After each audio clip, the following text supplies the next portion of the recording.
আসসালামু আলাইকুম, কেমন আছেন সবাই? আশা করি সবাই ভালো আছেন। আল্লাহর রহমতে আমিও ভালো আছি।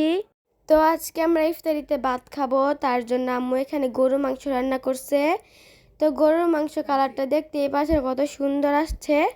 আর হচ্ছে সাথে রুই মাছ দিয়ে জালি কুমড়া রান্না করছে, ওইটা অনেক খেতে মজার ছিল। তো ইফতারির আগে আম্মুকে বলি যে আমি এটা খাবো ওইটা খাবো। তো ইফতারি তো একটা খেজুর আর এক গ্লাস শরবত খাওয়ার পরে মনে হয় আমি আর কিছু খেতে পারবো না। তার জন্য আমি এখানে অল্প একটু ভাত নিলাম।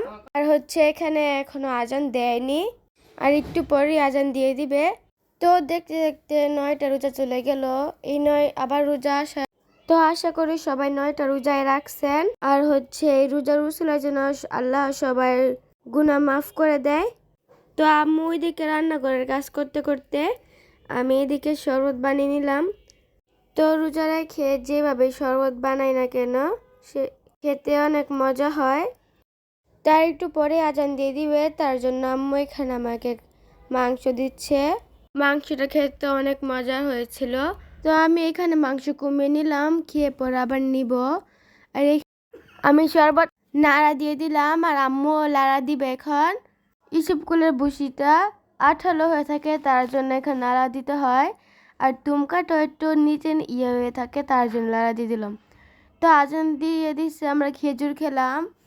আর এখানে মাংস দিয়ে খাওয়ার জন্য শসা আর লেবু কেটে রাখছে। আমি এখানে 2টা শসা আর লেবু নিলাম, আর মালটাও ছিল।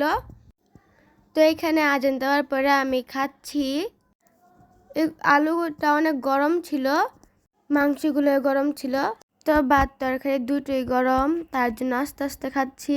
তো দেখতেই পারছেন মাংসটা কত সুন্দর সিদ্ধ হয়েছে, আর অনেক বেশি নরম।